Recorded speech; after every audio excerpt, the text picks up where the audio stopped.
Gonna drop a bombshell. He's one of the stupidest players I've ever seen. United finished second. I'm actually so happy. I'm not coming last this year. This is great. Anyway, let's do it.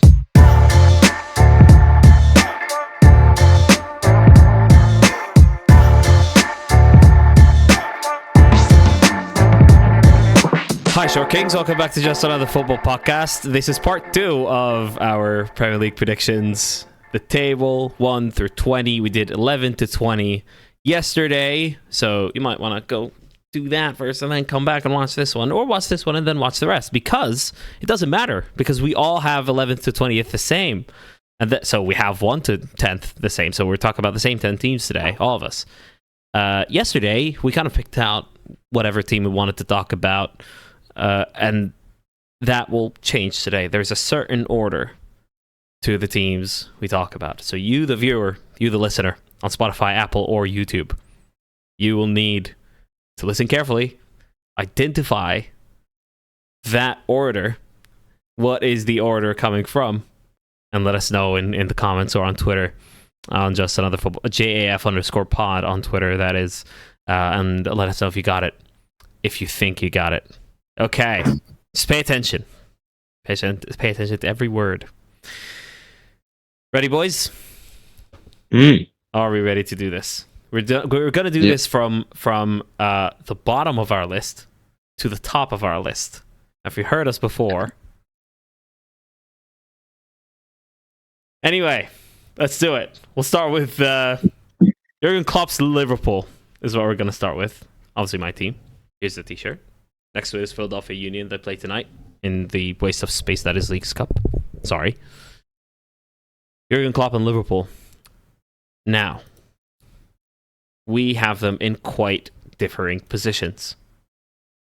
But not too different, because none of us have them winning the league, or in second place, in fact. I'm going to have you all go first, and then I'll have my say on this. Because, to be honest, I'm frustrated. But I want to hear from you guys first and kind of talk around those and respond to Harry's claim that Liverpool will finish 4th, for example. Why do you have them Champions League? Well, I mean, we don't exactly know what Champions League will quite be yet, because it could be top 4, it could be top 5. I've got them 4th. I'll readily admit, Liverpool, of all the teams we're going to talk about today, I think have one of the widest dispersions. Like, I could see them genuinely having a really good season and it all clicking and they get back to maybe not quite where they were, but I think they'll score a lot of goals and win a lot of matches. The elephant in the room for me is, obviously there's been a mass exodus, loads of players have gone, they've practically decimated the midfield, and they've brought in, obviously, McAllister and Szoboszlai. They are on course to start the season without a recognised 6, which, I mean, I'm sure you have your own thoughts on that, Ali, so I'm not going to go too in-depth into it. And then you sort of look at the starting 11, which is pretty good, and the attacking areas they're pretty strong, but you scratch beneath the surface, and there's not loads there. And that's why I think when you're assembling a completely new midfield 3, I mean, the midfield 3 that starts the season will never have played a competitive match together. And you're not just talking about one new player, you're talking about potentially 3 players in there that weren't playing last season. And you're talking about a team that were conceding a lot of shots on goal, putting a lot of strain on the back 4. I think they needed stability in those areas. And so that's why I've not got them higher than 4th. The reason I've got them 4th is because I think they'll score a shit ton of goals. I still think they've got a good attack, but I find it harder to make the case to put them any higher. I just don't see the stability there at this point in time. Fergal has them even higher, 3rd. Explain. I did, and then I swapped it. Oh, what do you have them now? I have them 5th. 5th. Two places behind. What made you do that?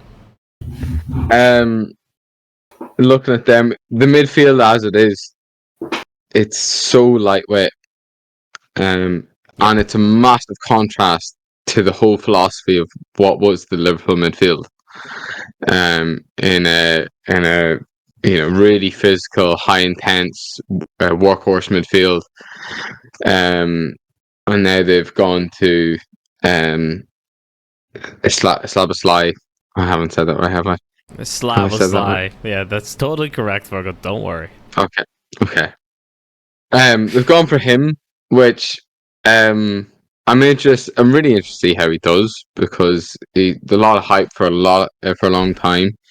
And then McAllister, but McAllister seems to be potentially going to be used in a different way than he was at Brighton.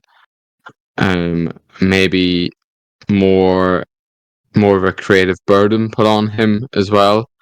In a higher position. And then, as I said, I don't want to spoil the main bit of meat in this discussion about the midfield for you, Ali. But the sixes is massive. But yeah, I basically the same as Harry. It could go either way, but the midfield is just such a contrast. That it just looks so lightweight, and then the relying on the transfers really working, and this tactical switch of Trent really working as well. So I don't fully see Trent fitting into like a defensive midfield role seamlessly, because he's not a great defender. true.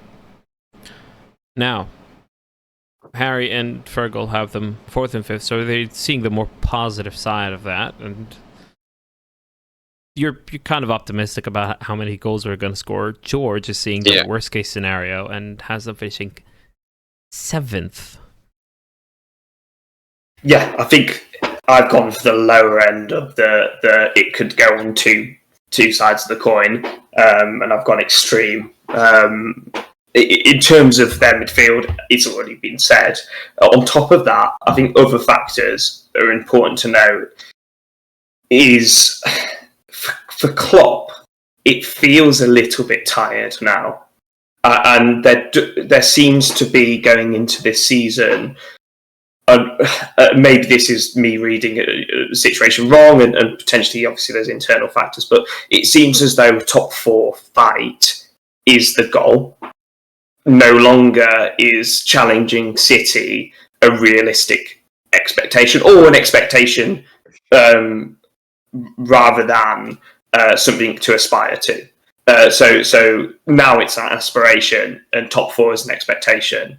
And for that, I think that's a totally different mentality shift. I also think another factor is I think people go too heavy on Trent, but I think and that's not Trent's fault. I think it is a fault of the system.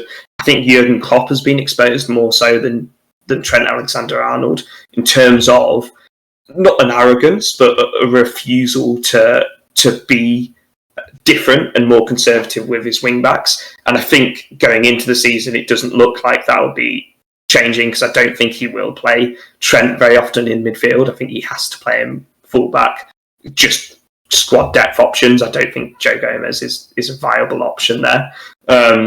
So there's going to be goals conceded often at the fault of the 2 wing backs. And Man City have proven last season that probably defence wins you leagues. Chelsea do so very often. And I don't know. I just see it being a really, really bad start and a bad year, and potentially Klopp's last year at Liverpool. Fun fact. Well, just on that, Ali, I'm gonna put you in the interrogation seat here. Oh, yeah. Won't be quite an interrogation. Make it as much as an interrogation as you want, Fergal. You said very confidently last season that it would be Klopp's last season, and it hasn't been. So, what do you think? Do you think anything's changed, and do you still have those feelings that it's just around the corner, that this will come to an end? Yeah. And George made the point that it does feel tired. Do you think that? Do you agree with all those things? You have a great mind, Fergal, because as soon as George said that, I remembered that prediction I did last season, which I'm going to predict again this season. This is Jurgen Klopp's last season for Liverpool. Here it is. If you keep saying it'll come true at some point. No. At some point. But no, his contract expires in 26. I don't think he stays until 26. But maybe he doesn't. But we just like, what's the point if we're not? If we tell ourselves we need a midfield rebuild, and we lose 6 midfielders and sign 2. Like, come on. Like, our only DM that can potentially start Stefan Bajcetic. He's 18. That's unfair. That's unfair on him. Not even the I'm not interested in the fans at this point. Like, you can't do that. Thiago missed 22 games last season to injury. 22. A full Desmond. So we lost Henderson, Fabinho, Chamberlain, Keita, Milner, even Fabio Carvalho went out on loan. We've signed 2 attacking midfielders, 2 like number 8s, number 10s. There's nobody to defend. Like, there's nobody in midfield to defend. It is vacant. Like, we were looking at playing Curtis Jones at the number 6 in preseason friendlies. The game against Bayern in was it in Indonesia, Singapore? One of those 2 was a joke. Was like a circus. Like the amount of times it was just like pierced through. We will score goals for fun, absolutely. Darwin Nunez might get 15, 20. But my God, like the first game against Chelsea is gonna finish 4-4 or something. They like look out for that Monday night. Just another football podcast derby, of course. That'll be fun for the neutral for sure. It's gonna be a fun season for the neutral every time Liverpool play. Because I don't think we sign a 6. The Romeo Lavia thing is just that is ridiculous because he's had a price tag on his head from the very start of summer. 50 million. Maybe you could make the case that it's a bit overpriced, but it's not a ridiculous sum for any of these top 6 to just go, get him. I will say this. They haven't. Sorry to cut off. I think Liverpool looking at this from the angle that Southampton are championship. Now, there's a bigger conversation to be made about this, that if you reject £46 million, then parachute payments need to be stopped, but that's a bigger discussion. But I do find it like I do find the whole pursuit like here's 30 million, 5 million. No, we literally want 50 million. Take it or leave it. Here's 40 and 3 million adults. 50 million. Take it or leave it. And then we've gone all the way up to 46, 47, and we're still not getting it. Yeah, and the season starts on Monday. We're on the Tuesday before now. This is being recorded on Tuesday the 8th. And we're going into the new season without a DM, and against a team with Chelsea's talent and speed. Like, they are rapid. Chelsea are fast, and I don't think we're gonna be able to keep up with Chelsea, and we will very easily concede goals, if not lose. I feel like an economics expert would be able to make the case that signing Lavia at the start of the summer would actually be worth the extra 10 million that you're slowly adding on. Like, it would help him bed in more, make him more valuable as a player, but then also give you a better chance at qualifying for the Champions League, because you're a very important number 6 you don't have. Actually, it's time to bed in. Like, there's definitely economics there that could work to make the case for it. You know what's also frustrating? Sorry.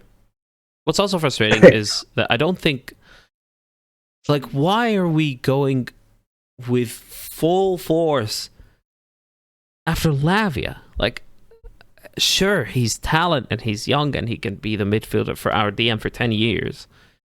But why when we don't have absolutely anyone? Like, we need someone. If we want to compete for a league title, it's not Romeo Lavia that's going to get you there. I don't think the options are there. In truth, I'm more sympathetic to them on that one, because looking at the number 6 market, I mean, you saw what we paid for Rice, and Chelsea are trying to sign Caicedo. There's not a lot else out there unless you really take a risk on someone, which they might end up doing it, but you are taking a punt on talent and what you think someone will sort of grow into. And I think what Liverpool need now is you talk about all these changes in midfield and needing stability. They need someone that walks in and immediately solidifies that position and is clear first choice. And I'm not saying Lavia is that, but I suppose what you are getting with him is someone that's played Premier League football, and I actually think he was pretty good last year and showed that with the right coaching, the right system, he could be a good player. But the only thing I was going to add on what Fergal was saying is I feel like I've sort of seen this script before, because we used to do it every single summer under Wenger for about 6 or 7 years, where we'd be kind of haggling over transfer fees. The season would start, we'd be undercooked, we'd start the season slowly, and then you end up kind of shopping around in the last few days of the window. No one's giving you a bargain at that point, not only because you're so late in the window, but everyone knows you're desperate. So I don't see much upside to what they're doing at the minute. Why are we saving £3 million? Like, that's... Yeah. I also think that, like, and this was a point that was made on the overlap today, I don't know if you guys saw any of it, the sort of Sky Sports discussion, but around just generally what's being paid for players at this point, you need to get comfortable kind of shopping at that £50 million mark, and I don't think Liverpool are at this moment in time, which I'm not saying it's sort of a good or bad thing that football's trending this way, but spending's only going to continue at this level, if not sort of go up, and they risk getting left behind if they continue to sort of try and find bargains, really. Yeah. Listen, we've spent 15 minutes at this point on Liverpool. We have about 40 to get through everybody else. But Liverpool, I think, out of all of the teams, is the biggest topic. But fun fact to end all of this: we're the thinnest squad in the Premier League, and in the only position that has 3 players that can play there is the goalkeeper position. So These are absolutely stacked in that position, though, in fairness. Yeah, I would say so. Adrian has plenty of Premier League experience. It's so much so that I'm raging Keller hasn't got a move, because he really should have got a move. He really should have got a move. That's true. Okay, next on our list, our very well curated list, Chelsea. Fergal and George's one team that both support. Mauricio Pochettino's Chelsea. Right now, I got the chance. I was very fortunate to go and watch them play Brighton. It was the highest quality game of football I have ever seen in my entire life live. And it was a lot of fun watching Chelsea. That included Christopher Nkunku, and he's out until December. Does that change anything? What I want to ask, what does it change? I asked you on our messages who were the better players, who'd impressed you, and one of them was Mudryk. Yeah. Have you revised your view on Mudryk at all? Yeah. Oh yeah. I feel like watching Mudryk on TV last season and watching him in person this preseason is a whole new experience, because on the one hand, it feels like a whole different player, in fairness. Yeah, it does. Like I think he actually bulked up a lot. Yeah, there's photo evidence of that. Yeah, he's bulked up loads. He is doing things that he wasn't doing at Simon Chelsea, because Frank Lampard was coaching him. Like, not a good coach to develop your skills and get you doing creative things like cutting inside and making 1-2s with Nicholas Jackson before twatting it to the bottom corner. Like, that was a great goal and showed what he's capable of. And that was the moment I was like, oh, okay, never mind, I was wrong. So do you think he can repay his 70 million transfer fee? Difficult, because I don't think Chelsea are actually going to do that well. They're finished 4th for me. Okay, so you haven't done a 180 on your opinion of that transfer. Not 180. What degree are you at? Not a 180. I would say it's like a 130. That's more pretty than a considerable. Okay. So. Yeah, it's like a 130. There you go. Yeah, I think Mudryk is very good, and I think this squad has put loads of talent. The only reason I don't have them like anywhere near, there are 2 teams for me that are going to finish top 2 comfortably. The reason why I think they're outside that pack for the next few years is the amount of change they've gone through. Nkunku being absent hurts them for sure. Three, But- 3.5 months. Yeah. Announced today. Is massive. Yeah. I'm not too worried though. You're not too worried. No, Where do you have them finishing? I have us finishing 4th. Agree with me. then. And I was being sensible, and then my bias and excitement about the new season just tipped them into 4th, Mhm. and took out Liverpool. But I feel I'll really like the squad. A lot of young, exciting players. Nkunku when he comes back, but Nicholas Jackson, whatever scout, whoever made the call on him, I'll say it quietly now, but in preseason he looked so cool, just slotting one-on-one chances. Like I had, I wasn't used to this for the past 2 years, seeing Havertz and Werner and even Sterling and whoever else just miss these chances. Yeah. It was really, really nice to see just someone slot at home. No, A striker, nothing a big about proper it. striker, Fergal. And then he's also able to link up, as you said, with Mudryk, and there was some other nice play. He's also got the number 15. They've done a really good thing. They announced the numbers today. Levi Cole's got 26. Enzo Fernandez is 8. Mudryk is 10.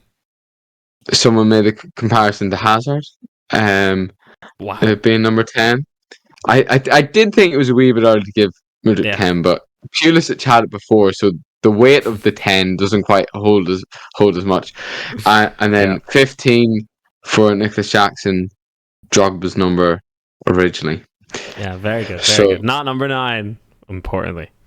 Not number 9, very importantly. So I really like the team. I'm a wee bit disappointed that we signed Desaya. Is that his name? The centre back?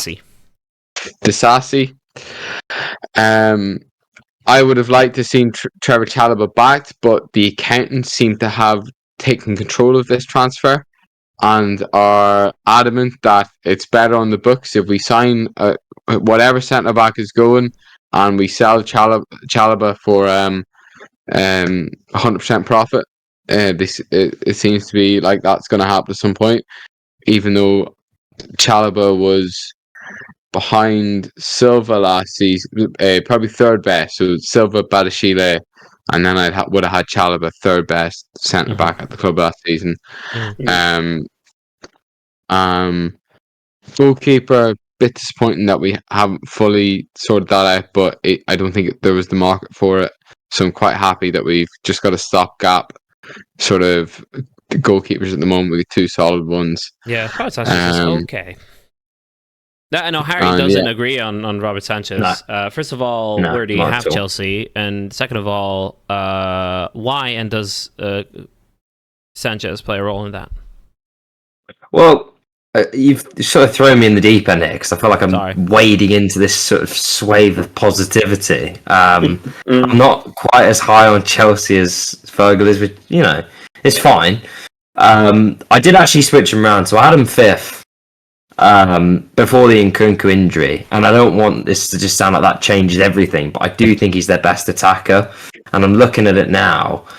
Mudryk, you're talking about potential. I mean, Arsenal wanted him in January, so I do think there's something there, and it's kind of what you can get out of him. Not seeing it with Sterling. I think Madueke needs time. Jackson's looked good, but again, he'll have to be. I just don't see many goals in this team. And I think what absolutely tipped it over the edge for me, and I don't know if you saw this, Fergal, was the Chelsea Athletic journalists tweeting out their 11s for the Liverpool game. And I couldn't believe what I was reading, if I'm honest with you. Given what's been spent, and I know there's injuries and you'll probably add players to it, but the 11s I was reading, I was looking at that and thinking, God, is that actually what they've got? Because they just look way short for me. There's a lot of kind of raw, uncultured talent there that if it all comes together and you've kind of got the 1 game a week thing, which everyone goes on about, and I do understand it, and we ourselves benefited from it a season ago or a season before last, where you've got the one game a week, and you've got the chance to kind of build and flesh the squad out a bit. Got a young squad full of potential. I agree, but I think there was more proven in that squad at the time. I think that you'd had the 6 months previously, the likes of Saka, the likes of Smith Rowe, the likes of Martin. They were established Premier League players by that point. George's pulling the face, but it's just facts, mate. They were more proven than what you've got at Chelsea currently. And it's not to say they can't be good players. I don't blame you guys for being optimistic. Like, I think given what happened last year, you're bound to be better. But you've got to remember where you're coming from. I know there was an element of downing tools, but finishing 12th with 42 points or whatever it ended up being, like, you're coming from a bad place. There's a lot of, rubbish that needed to be weeded out. There's a lot that needed to go. I honestly think that last season can be written off. I think from 10th, 42 point season. Well, they won the league the season before that, Ali, which is what people forget. Like, yes, they would finish 10th, but they won the league the season before that, and they had season upon season of actually competing for top 4 and being up there. That last season, and I know you'll probably say they won the Champions League a couple of years before that, but it's a completely different squad now. It's an incompatible situation to what happened under Mourinho, where they then came back the following. I mean, they threw Mourinho under the bus. They came back the following year and won the league. Fine, like I get it. And if you want to make that comparison, that's all well and good. But yeah, it's not fair. Now there's a lot of things for me. George, you're way more optimistic about Chelsea than Harry seems to be. And he should be. He should be high up there in what position? I hope they're in third place. Probably too optimistic. I probably shouldn't start my predictions with, but probably too optimistic. But I think there's a couple of factors that have led me to the decision. Sorry, George. Just forgot. Is that third, even with the Nkunku injury? Third, even with the Nkunku injury, and even with, especially because Lukaku still hasn't left the club, actually. But for me, there's two reasons why we finish up there. I definitely think within the top 4, I've gone probably a bit over optimistic in third place, but why not? We won't be anywhere near City. Just to let you know, we won't be anywhere near them. Okay. But for me, our defence is extremely solid. I think that's the foundation of any top team. You can't rely on an attack in the Premier League. So I think in terms of our defence, I think we're well set up there. We've got players that have played in the Premier League across the board, apart from obviously the new signing, Disasi. In terms, obviously, hopefully Chilwell stays relatively okay throughout the season on that as well, because I'm not too confident with Cucurella. Midfield could be improved upon. Having said that, the flashes we saw of Enzo Fernandez gives me great hope. I think there will be a signing before the end of the summer window as well to supplement that. And I think Harry's being slightly harsh on the attack that yes, largely improving the Premier League, but from pre-season, I don't want to take too much from it, have been firing on all cylinders. And then the final factor for me is Pochettino, which is a manager's been in the Premier League. He plays a style of play that I think lends itself to pick up points against lesser sides. And I think that's important. And will get us in the top 4. I don't think we'll necessarily beat the likes of City or potentially not even Arsenal this season, but we'll be battering the teams down below with a solid defence, and we'll get some goals. So I'm confident in the top 3. I think we've got a manager who's proven himself to be able to do that and very consistently in the Premier League. And also with a young squad as well. And with a young squad as well. And on the point of sort of Saka, Martinelli, and Smith Rowe, I think that's somewhat fair. But then you've got players like Kerwill. You've got players like Badiashile, Conor Gallagher, Conor Gallagher, Mudryk, and obviously there's young players, yes, that haven't done it in the Premier League, but Nicholas Jackson in La Liga, these are players that certainly Mudryk, Conor Gallagher, Colwill, they've all been in the Premier League. So for a year as well, if not two, with Conor Gallagher. So yeah, I'm not too worried. I think we'll do well. Gonna drop a bombshell. Yes. I never actually said where Liverpool I think will finish, but it relates to the next one on our very well curated list. Let us know if you got it yet. I don't think anyone would have. Aston Villa. Unai Emery's Aston Villa. I have them. This is like the wild prediction. You have to throw something out there. This is the wild prediction of my table. 5th above Liverpool, who finished 6th. Now, that also comes from a bit of Premier League Summer Series watching. I'm very impressed. I'm very impressed with what they're doing here. I'm very impressed with the squad. It's happened to me before where they have where some teams have exciting windows and then it all goes. Like, I was very excited by Nottingham Forest when they made all these signings, but I'm very excited about the summer window that Aston Villa have had here. Pau Torres, Yuri Tielemans, and Moussa Diaby. It's such a deep, good squad, apart from striker. But this is a good squad. All over. Emi Martinez, one of the best goalkeepers in the world. Pau Torres is a top level center back. Europe-wide. It gives them Diego Carlos, Ezri Konsa, Tyrone Mings. That's a structure that gives them a lot of options and build up on what the defense could look like. They've done something where they either start Konsa right back and then play Pau Torres and Tyrone Mings, and then Luca Dean was the one that I've watched in these situations, just become a winger. So it's like a 3 at the back, and then like a left wing back, or the other way around, where you have Pau Torres left back, Mings, Ezri Konsa. Sorry, Pau Torres left back, Mings, Ezri Konsa, and then Matty Cash as a kind of a winger. That's another problem for me. I think they go with the left back winger option because Matty Cash's backup is Callum Chambers. Doesn't work. But midfield, they add Tielemans on top of Diego De La Suisse and Boubacar Kamara. They add Moussa Diaby on top of Emi Buendia and Bertrand Traore. And it's deep, it's good, it's well structured, it gives them options. So many options with like what midfield they have. Like in terms of like people that can do sort of roles within centre mid, you have Tielemans, Kamara, Buendia could do something there. Yes. McGinn, Coutinho, Ramsey. I think I've missed somebody there, but anyway, point stands. Like they've got they could make Dendoncker. They could make a mixed match of whatever. They could have 2 in midfield. They could do a diamond. They could whatever.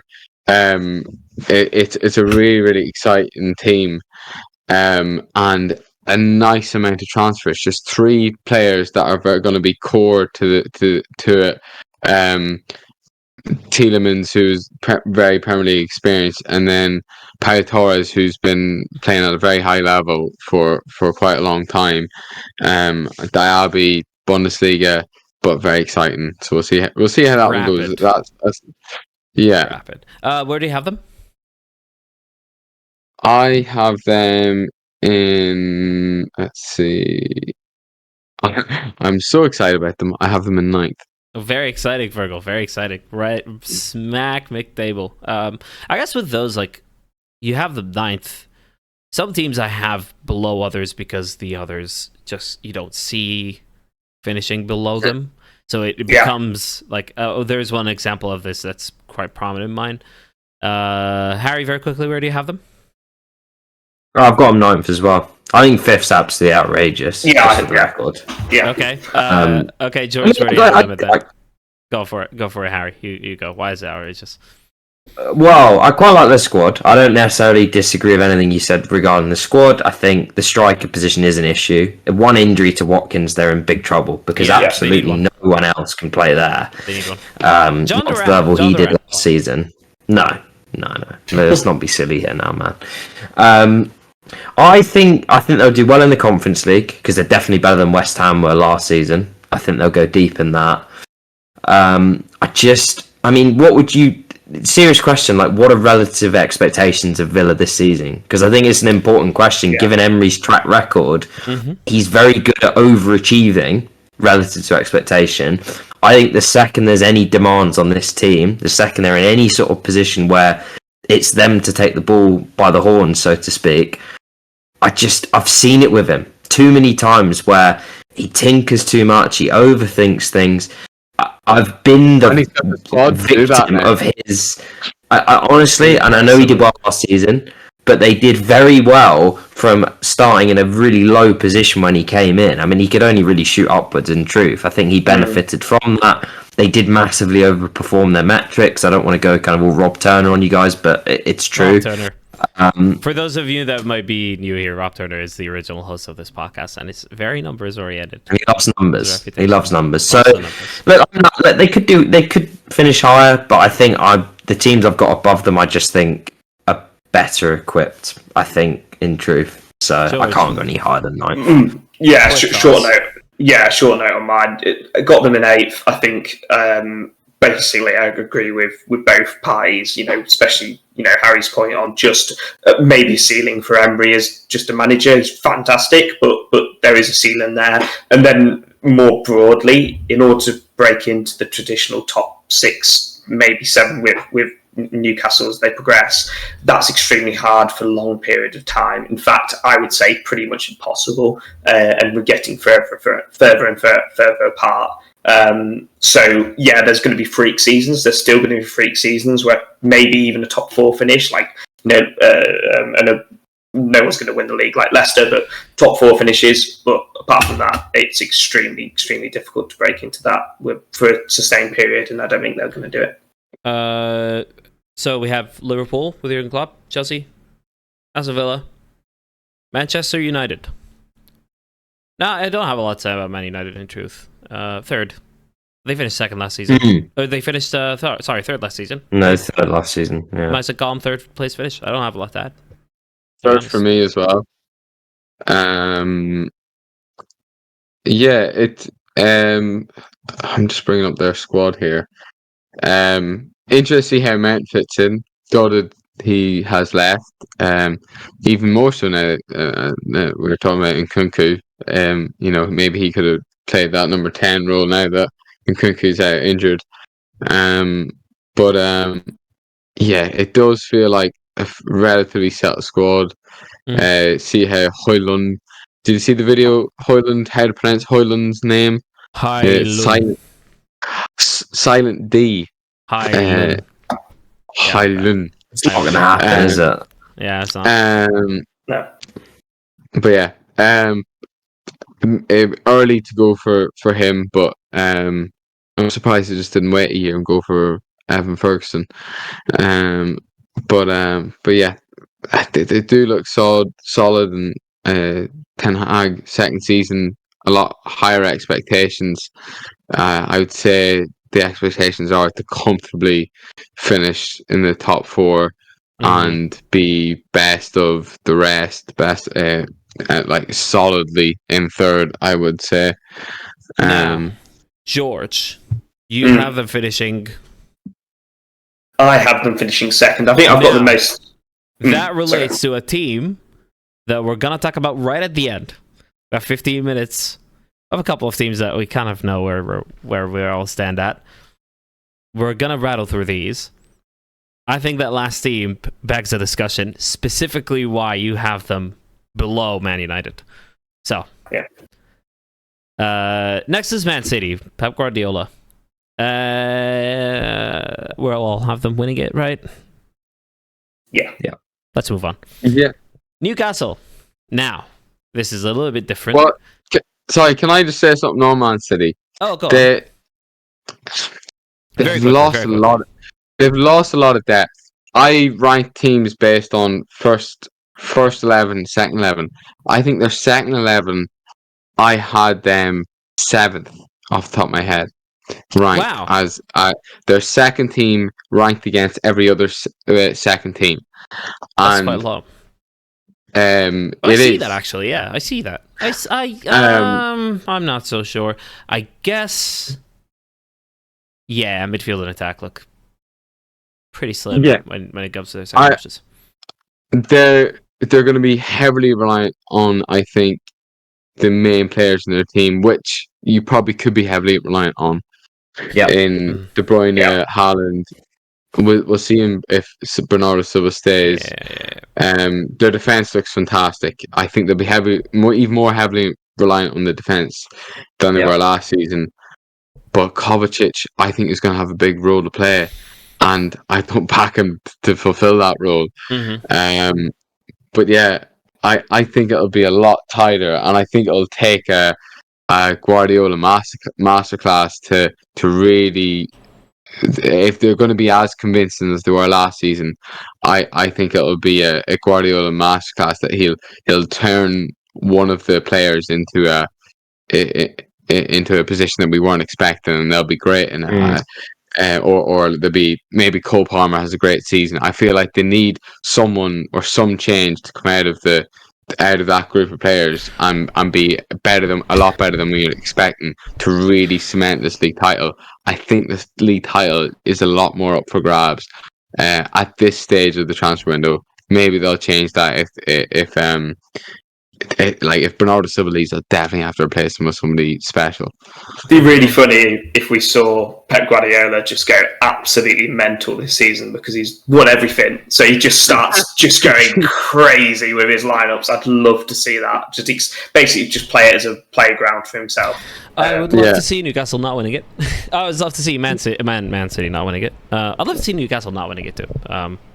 Because it's like someone comes in, it's like a whole country comes in, buys it, they start getting all those players, and this general picture of animosity Eddie Howe's Newcastle United has me have them finish 7th. But that's one of those where it's like it's harsh on them because like I see Aston Villa doing super well, I see Chelsea improving immensely, and there's just like this pack 2nd to 7th for me is super tight, and anything can happen. But they're probably there harshly, but I have them 7th. There's nothing to suggest that they will actually finish 7th. This is a baseless argument, but I don't know. Let's put them 7th because I couldn't put them anywhere else. I suppose I could have put them 5th and Aston Villa 7th, but I don't want to do that. I think 7th is fair if you didn't put Aston Villa 5th, but I think I've got them 6th just above Liverpool, just because I like Eddie Howe a lot. I think he's constantly growing, and I think he's one of these managers that, at this stage, the worst thing that Newcastle could do is finish outside of Europe and then sack Eddie Howe. That is the absolute worst thing they could do. I don't think that'll happen, though. I don't think that'll happen. I think they've got to manage... If the right manager was available. Potentially, but I think what they've got to do at this stage is manage expectations. They're not a big 6 club yet, even if they spent Chelsea money in the last 2 seasons, which they haven't, to be fair. They've not gone absolutely insane. They've got a fairly good commercial record. They're in the Champions League. They probably deserve to spend a couple $100 million on this squad and haven't really been stupid about it. They've done it the right way. They've got a balanced squad. They're going to have a good season. They're not going to push into the top 4 again. But they just need to be level-headed. And if they're not, it could be awful for them. Their squad is balanced in that, they've got strength in the whole position, but again, a big drop off between their first team and second team. You've got in their squad, they still have players like Paul Dummett, Kraft, so much fun, Richie, Jacob Murphy. Those players. Well, some of them will get game time. This Manquillo, there's some seriously like non-Champions League players in the squad that must be thanking their lucky stars and their agents that they could be getting a Champions League cap at some stage. But yeah, their lack of depth with and considering they have to play Champions League this season, and they'll have aspirations to get past the knock or get into the knockout stages of that. But I feel like they could do with maybe 2 or 3 more signings, but then that feels like too many signings. Yeah. So maybe you don't want to do that. But yeah, and then I feel like Eddie Howe. I don't know if I fully trust Eddie Howe to be amazing 2 seasons in a row. So where do you have them finishing? Since they're not going to be amazing, I have them 6th. That's interesting. Yeah. That's interesting. Harry, where? 7th. So we all have them 6th and 7th. That's interesting. I think really like. Yeah. I think it's fair, considering who we have in the top 5. Well, not Aston Villa, I suppose, but next is one last thing. Sorry, real quick. Said last year it didn't happen. I'm going to say it again. Elliot Anderson, one to watch. Elliot Anderson is one to watch. Yes, really good summer series. Really good summer series. I think he was the top scorer of the summer series. 3 goals. And another one is Jeff Hendrick. I think he could really. Next, Ange Postecoglou's Tottenham Hotspur. It feels. I don't know. I don't feel it. Like, Ange Postecoglou has. Here's the thing. Postecoglou has won everywhere he has been. That's a fact. He's won trophies. He's great. Absolutely everywhere. Now, my problem is with their defense. With this defense, they've just added Mickey van de Ven today, so that takes it up a slight level. They have 8 center backs in a 4 at the back formation, but none of them are really none of them make you feel anything apart from Mickey van de Ven. Mickey van de Ven is good. Mickey van de Ven is Romero's good, but it's just he's such a card. I'm just not hearing it. Just not hearing it. He's one of the stupidest players I've ever seen. He's so dumb. Okay, now I'll start. I want to start with Harry's prediction here. Stupidest player I've ever seen. I've got 5th, which nothing to the defense. Wow. I like their attack, man. To be honest, you could throw a blanket over some of these teams. I think 1 game a week. I just think they'll score more goals than Chelsea. They'll probably concede more. It really could go either way. I think Kane will end up probably staying, is my prediction at this point. Yeah. That's a big factor. I think the vibes will be better for them. I could see them having a season like we did a couple of years ago, where you get a manager in, it's fresh. It's not a manager that feels like he's sort of too big for the club. I just think that they will improve. The defense is awful. They are going to have to score a lot of goals, but I just edged them in 5th. George, have them in a similar position. I've got them exactly the same. Again, manager's clearly fairly good. I like attractive style of play. They're going to have to score a lot of goals. Defense fairly rubbish. It's just deserves record. Be interested to see how Maddison does at a big club. But apart from that, I don't think they're that interesting. They've got to manage expectations. They're not going to get top 4 in my opinion. But 5th would be good for them. I actually have them ranked lower. I have them in 8th. Same. However, I think I'm really worried about Spurs. Not this season, next season. Yes. I think Ange Postecoglou is fantastic. I went to watch his Celtic team play versus Rangers last season. Brilliant game, and he's fantastic, man. He gets fans. He's brilliant footballing wise. I think it'll just take a while to transition from what they had before in Mourinho, Conte, and everyone else they had to his style of football. Tifo Football done a great video on the issues about their squad. I think it was their sensible transfers. They might have done another one as well on them, but basically they have wing backs. They don't have full backs, and there's an unbalance there. And then, as we were saying, the centre backs are a bit lacking. Even the midfielders don't quite fit quite right. So, but their attack is amazing, and Harry Kane, if he stays, is just brilliant. I also think Postecoglou will get the best out of Richarlison. In a striker role, if they're able to, that means Kane's not gonna play it. But if that ever happens, I think Postecoglou will get the best out of him, because Kyogo for Celtic is, I'd say, a similar sort of player, like hard-working and stuck in, but a fox in the box sort of player.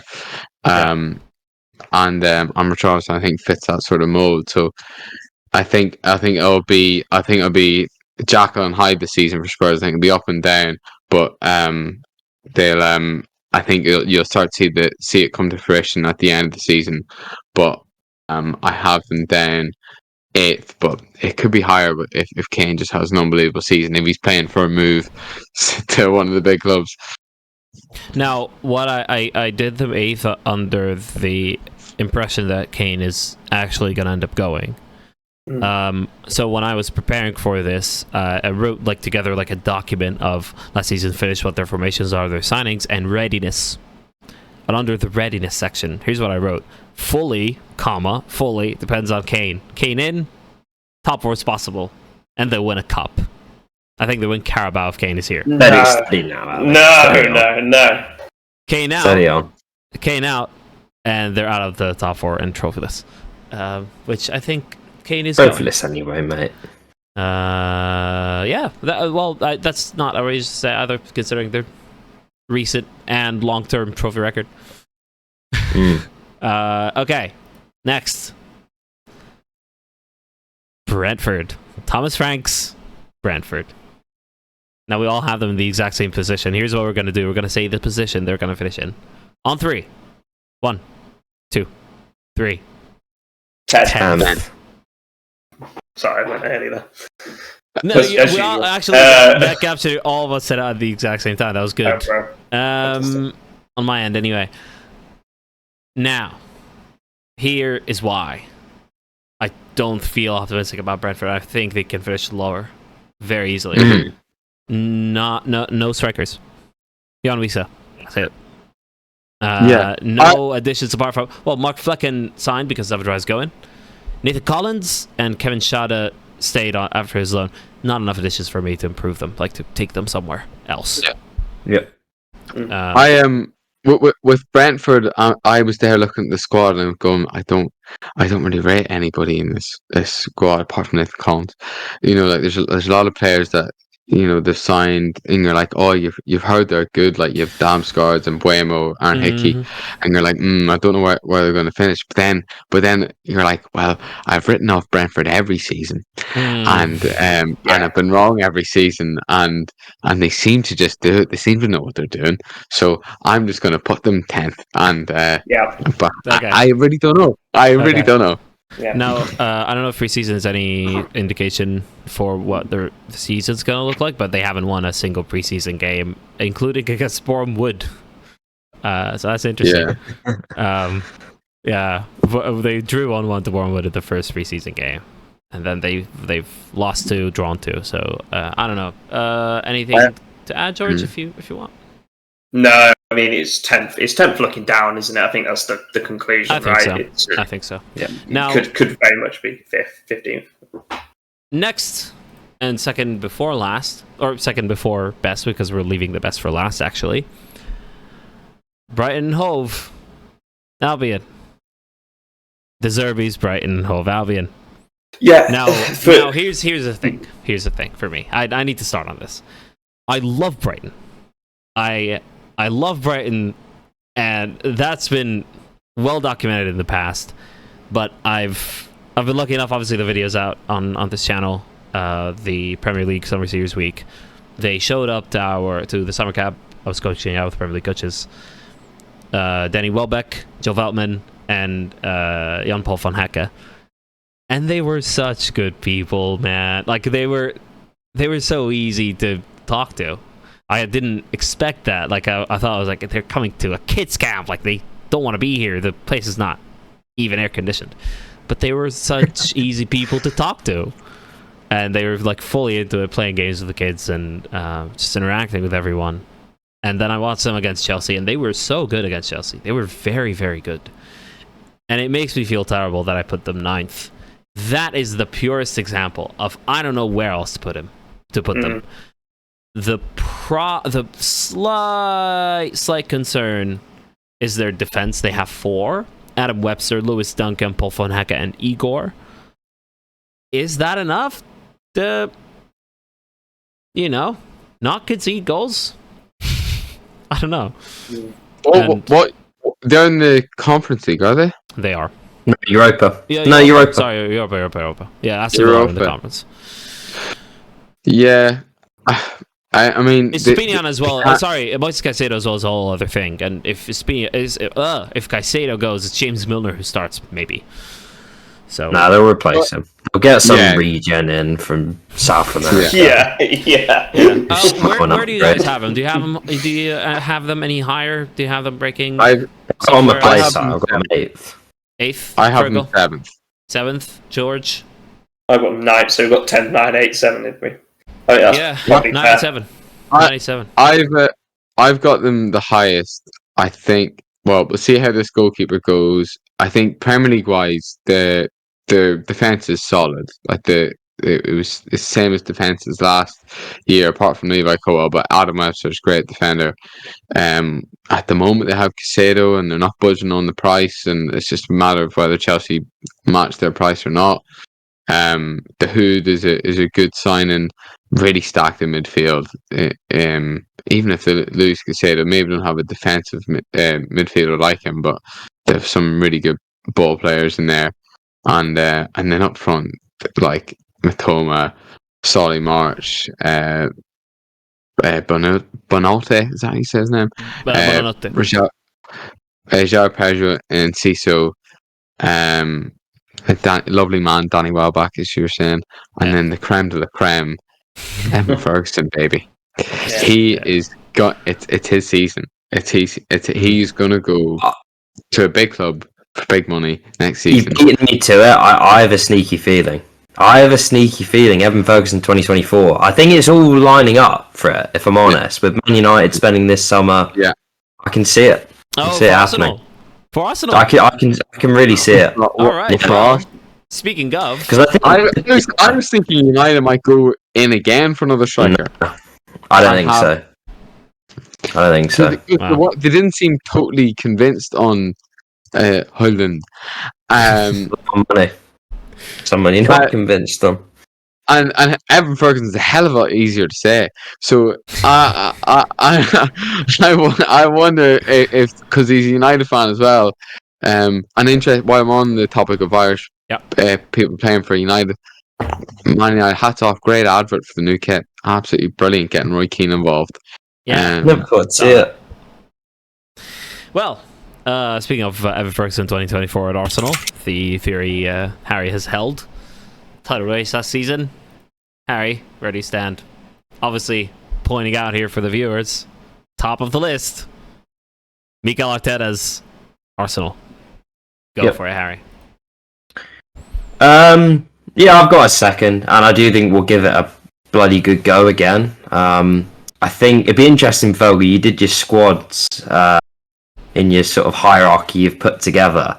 I'd be interested to see where you've got Arsenal in that, because my general feeling on this is the business we've done, and we've only signed 3 players, but given they are flexible players that can play kind of in multiple positions, all of a sudden I'm looking at the squad and thinking, there's some depth there. It's what we didn't have last season. I think if we don't compete for the title, it's a disappointing season. That's not to say we'll win it, but I think the expectation, if you get 84 points and you spend over 200 million, has to be that you go again, and I think we will. I think the Champions League being a distraction thing is a little bit overplayed, because I actually think our worst football last season came when we had one game a week, and I know it was at the end of the season where the pressure's cranked up, but I think we can handle that, given we've added to the squad and it suddenly looks a bit deeper. So I think we'll be close. I think the only thing that worries me slightly is we shared the goals round last season, which is great. It's fantastic, and we, scored 87 goals or whatever it was. but there's not anyone I'd look at and think, yeah, they'll get me 20 goals this year. I think there's a lot that will get sort of between 10 and 15, which is good. I think it's a good thing to sort of not have someone you're too reliant on. But equally, if you look at what we're up against, there's someone that's going to get probably 40 goals. I think there's another guy that's going to contribute to probably 35 through goals and assists. Those are probably the margins you're talking about. So I think we'll be there again. I think we've added well. I like all the signings for kind of different reasons. I know you guys have your sort of own thoughts on Kai Havertz, but I actually think he's been pretty good in pre-season. I think he's shown kind of facets to his game that I can see him benefiting from our system. So I'm pretty optimistic. In the game of the weekend, which he's won, the Community Shield, I thought it's kind of summed up what Havertz campaign is about. It unbelievable. He had a couple of unbelievable touches where a ball was not really passed to him. He made it stick. Yeah, made it stick with the defender on his back, played it off, and then missed a sitter. And then missed a couple of sitters. So but you have to accept that, and the players around Havertz have to step up and score the goals if he's in the team in that position. If he's a bit deeper, then he'll probably be more of a goal threat because he can ghost in like he likes to do and be at the back post. You're asking where I had Arsenal ranked. Either their first team ranked second, their second team ranked first. That's harder to say than I thought it was going to be. Yeah, they've got a lot of versatile players. Most of their midfield and attack can sort of play two positions at least. You just look good. I agree with everything you two have said there. Not much to add really. Apart from they make a Champions League run.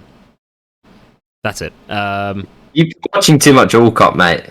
You've been watching too much All-Cup because he said that as well. I believed this from the start of the window when you signed Declan Rice. When did you sign Declan Rice? From the moment you signed Declan Rice, I thought. Late June.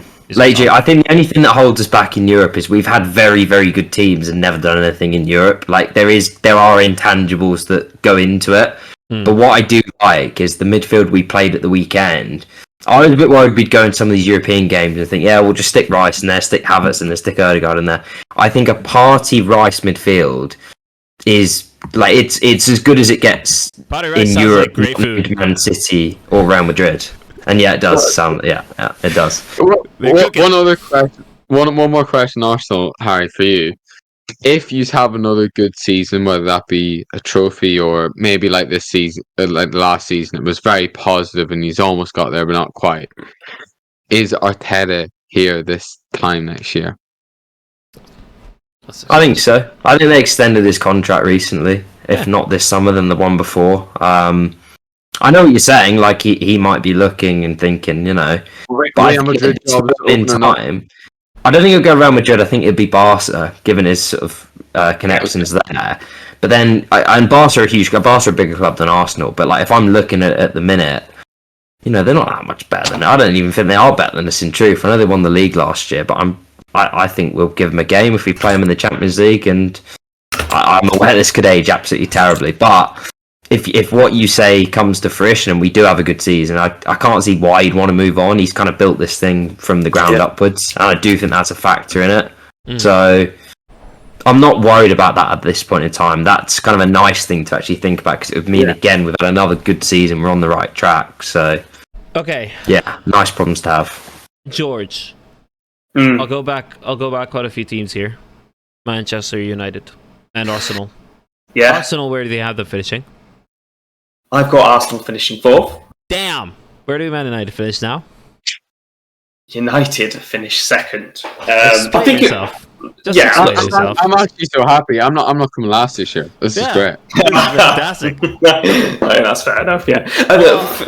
I know I'm going last because Villa are fifth, but whatever. Barely 12th. Most of these predictions are clouded by a significant amount of unconscious bias. I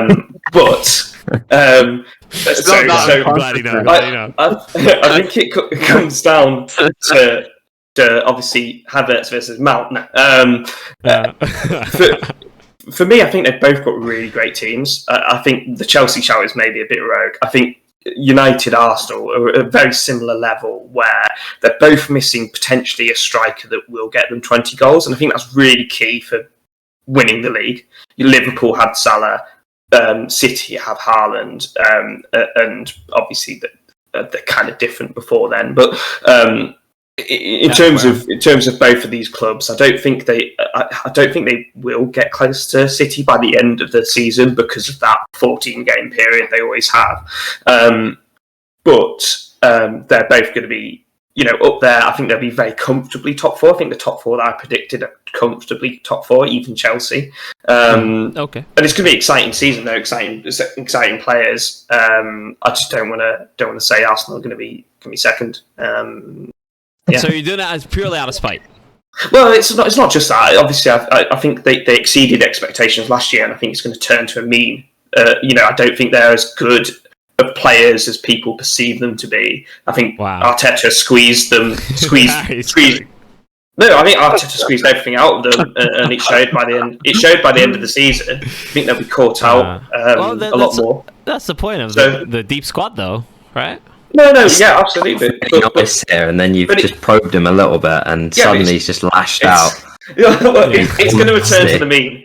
They've not turned from a battling top four team into a title contending team in one season because they've all just upped at a significant level. Arteta got something out of them with a change of style of play, and that's going to be more difficult this year.